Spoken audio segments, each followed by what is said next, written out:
วัสดีเพื่อนๆพี่ๆทุกท่านทุกคนนะครับที่เข้ามารับชมคลิปนี้นะครับสำหรับคลิปนี้นะครับวันนี้ผมจะพาเพื่อนๆพี่ๆไปตกป่ากดนะครับไปตกป่ากดที่ลำน้ำฝางนะครับแต่วันนี้ผมจะเปลี่ยนหมายนะครับผมจะไปแหมที่หมายหนึ่งนะครับซึ่งผมก็บอกเคยได้ไปนะครับจะลองไปเป็นฝ่ายน้ำฝางเหมือนกันนะครับเป็นฝ่ายน้ำฝางเปิ้นฮ้องว่าฝ่ายบ้านห้างต่ำนะครับบ้านห้างต่ำที่แม่อายนะครับอยู่ที่แม่อายวันนี้จะพาเพื่อนๆพี่ๆไปตกปลากดเช่นเดิมนะครับผมรอลุ้นรอชมไปพร้อมๆกันนะครับผมตอนนี้ผมใกล้ถึงที่หมายแล้วครับตอนนี้อยู่หน้าโรงเรียนนะครับโรงเรียนบ้านห้างต่ำนะครับบ้านห้างต่ำเดี๋ยวที่หมายของเราก็จะเข้าข้างโรงเรียนนี่นะครับผมก็เคยมาครั้งแรกนะครับเพื่อนๆพี่ๆนี่เคยมาครั้งแรกครับเพื่อนบอกว่าเข้าข้างโรงเรียนนะครับเดี๋ยว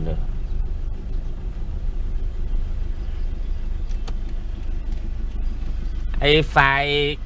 ายบ้านห้างต่ำนี่เข้าทางไหนผมว่าเข้าซอยเนี่ยครับอ๋อน้ำแฝงครับอ๋อครับผมขอบคุณครับนี่ครับ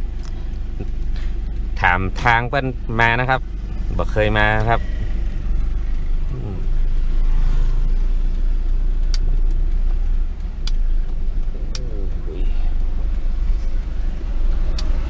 เข้าซอยไปนะครับผม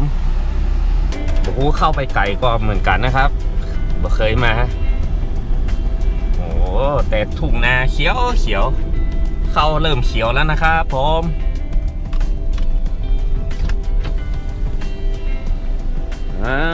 นี่ครับทุ่งนาเขียวสวยมากเลยครับสองฝั่งนะครับสองฝั่งเป็นนาเข้าหมดเลย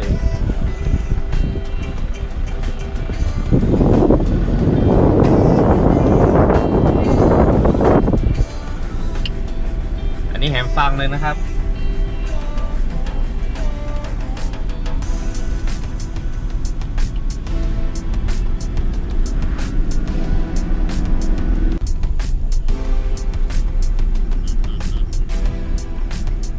เริ่มเจอฝูงวัวครับ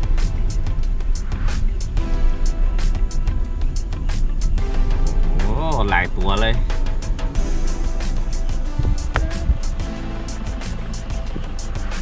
เสียงเชียดร้องเต็มทุ่งนาเลยตามวัวไป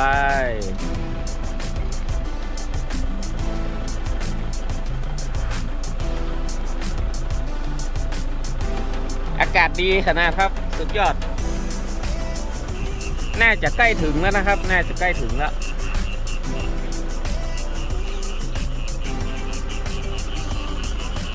ฟังเสียงเสียบกบฮ้องครับ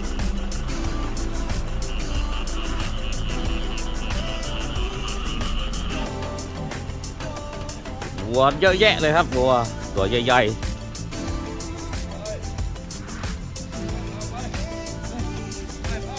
ฝ่ายน้ำฝางอยู่นี่ครับ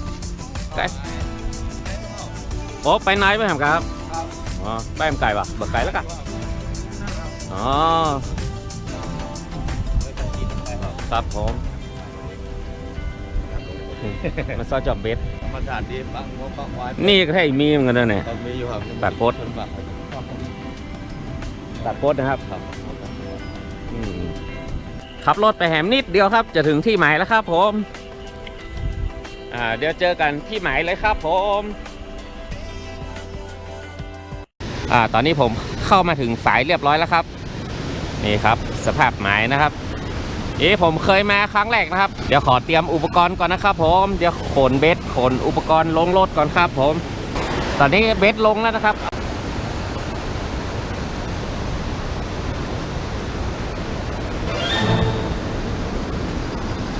เฮ้ยกระดิ่งดังครับเฮ้ยปลากินแล้วครับ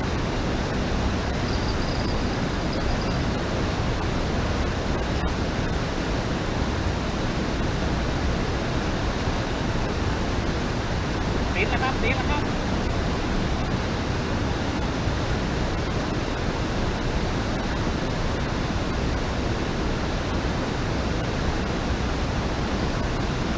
ย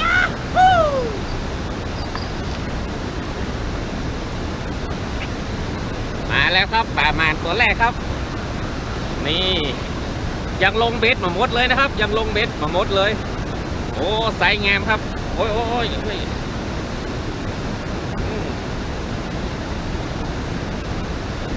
ปลามานตัวแรกครับผมสุดยอดครับสุดยอดวันนี้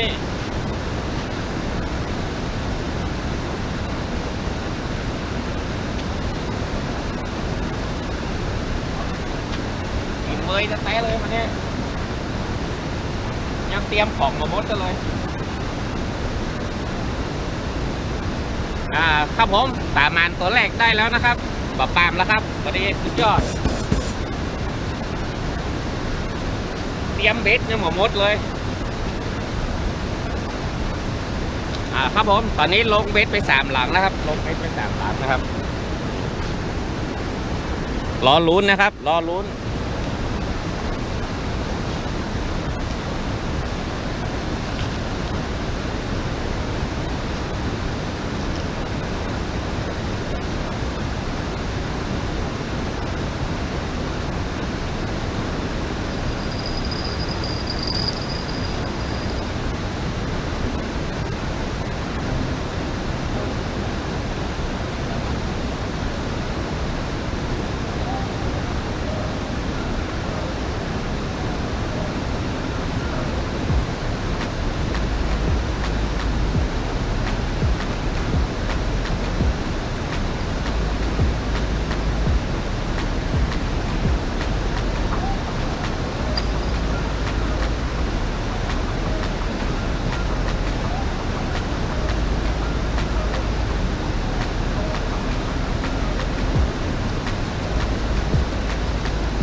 ท่านผู้ชมครับตอนนี้ป่าปะกินเลยครับได้ตัวเดียวอยู่นะครับได้ตัวเดียวอยู่เดียวแหมสักพักนะครับถ้าป่ายังปะกินนะครับเดี๋ยวผมจะย้ายหมายไปที่ฝ่ายสัตว์ต้นมือที่เดิมนะครับรอดูแหมสักกรรมครับรอดูแหมสักกรรมด้วยถ้าป่ายังปะกินนะครับเดี๋ยวก็คงต้องได้ย้ายหมายนะครับ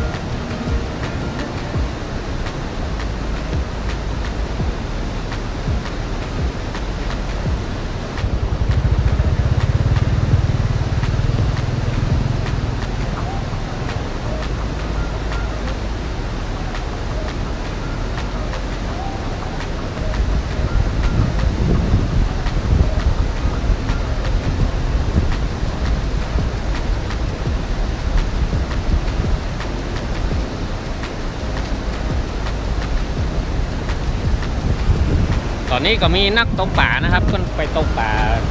น่าจะเป็นอ่างเก็บน้ำหรือว่าเป็นบ่อน้ำนะครับข้างในนี่นะครับผมเห็นเข้าไปหลายคนแล้วครับนี่ซ้อนกันแม่เป็นคู่นะครับสามีภรรยาครับไปตกป่า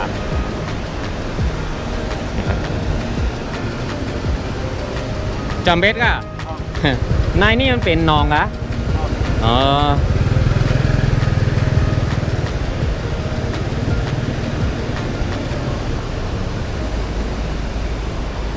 ตอนนี้ฝนก็มาปุ้นแล้วนะครับมืดมาปุ้นละลงมาแถวดอยปุ้นละนี่เพิ่นไปตกป่าครับส่วนผมยังได้ปลากดตัวเดียวอยู่นะครับตั้งแต่เช้าแล้วครับ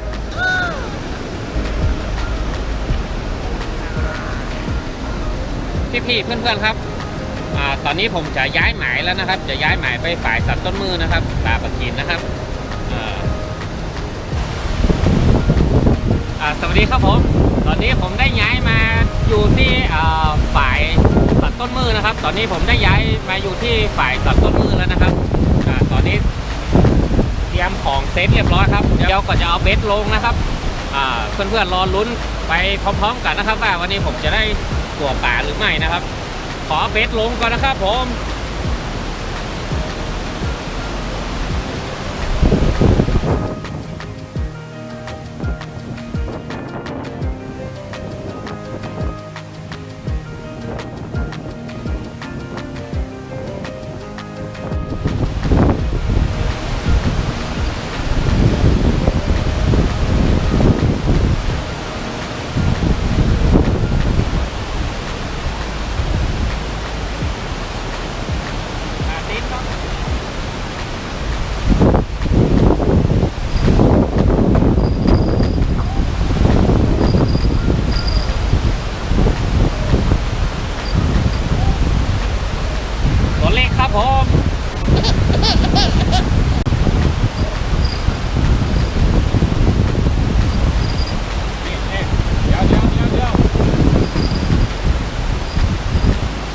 มแม่แหม1 ตัวนะครับตัวเล็กนะครับผม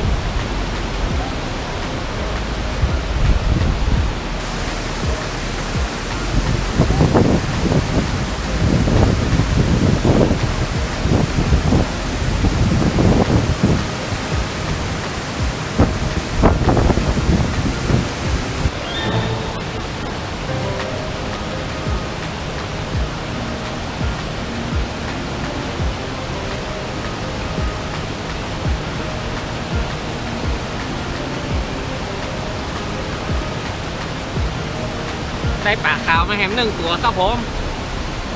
ปลาขาวครับ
เพื่อนก็จะมาเซาะตกปลากันนะครับมาสอบถามก็ได้ก่อนวันนี้ได้อยู่3 ตัวอยู่นะครับได้อยู่3 ตัวอยู่ตอนนี้3:30นะครับกำลังได้3 ตัวอยู่รอลุ้นต่อไปครับผมตอนนี้ผมย้ายฝั่งนะครับผมย้ายฝั่งมาอยู่แหมฝั่งเลยขอบคุณนะครับ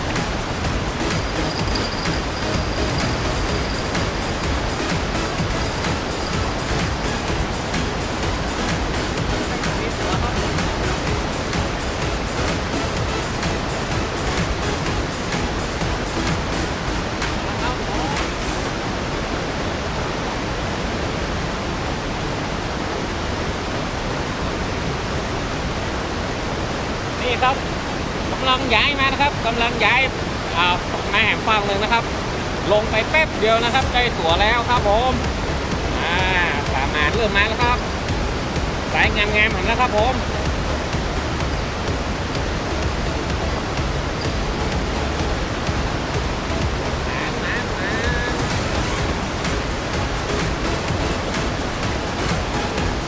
สายงามๆครับผมว้าว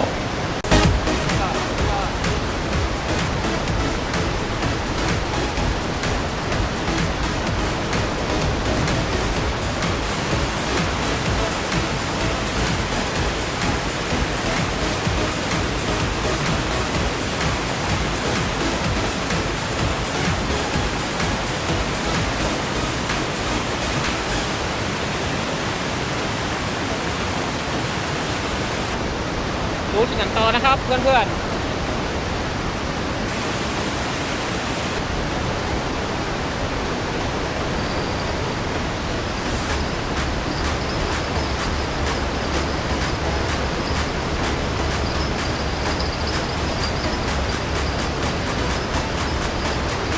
ได้ปลาขาวมาแหมตัวแล้วครับผม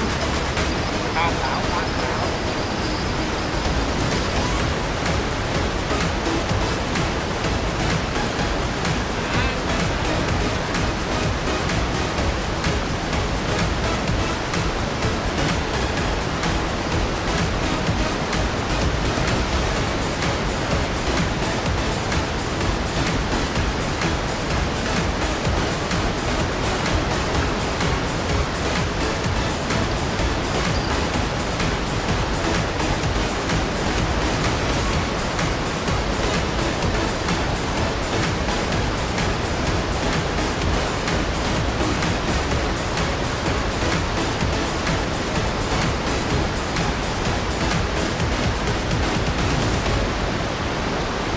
ติดครับขาดเลย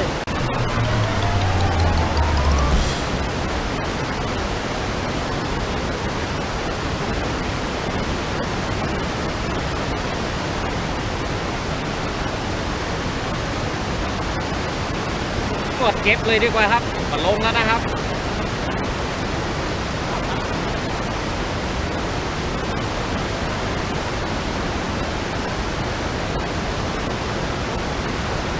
พี่ๆเพื่อนๆครับตอนนี้ผมเก็บเบ็ดเก็บของเรียบร้อยแล้วครับเตรียมตัวจะปิ๊กบ้านครับตอนนี้เวลา5 โมงครึ่งนะครับ5 โมงครึ่งหรือว่า 17:30 นาทีนะครับวันนี้ได้ป่าอยู่5 ตัวนะครับมาดูป่าครับมาดูผลงานวันนี้นะครับผมนี่ครับวันนี้ผลงานวันนี้นะครับมีป่ากดนะครับป่ากดไซส์สวยอยู่2 ตัวนะครับแล้วก็มีป่ากดตัวเล็กนะครับ1 ตัวมีป่าขาวอยู่2 ตัวนะครับวันนี้รวมทั้งหมด5 ตัวนะครับผมก็ถือว่ายังดีอยู่นะครับที่ได้ตัวป่านะครับผมถึงแม้มันจะมาได้เยอะนะครับแต่ก็โอเคครับผมสำหรับคลิปตกป่าในวันนี้นะครับก็ขอปิดคลิปไว้เพียงเท่านี้นะครับชมบรรยากาศรอบๆนะครับ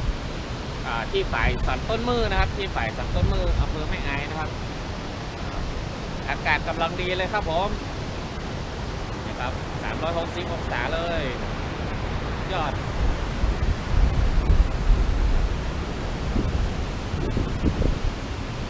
ครับผมสำหรับคลิปนี้นะครับขอปิดคลิปไว้เพียงเท่านี้นะครับไว้เจอกันคลิปหน้าครับเพื่อนๆพี่ๆวันนี้ไปแล้วนะครับผมสวัสดีครับ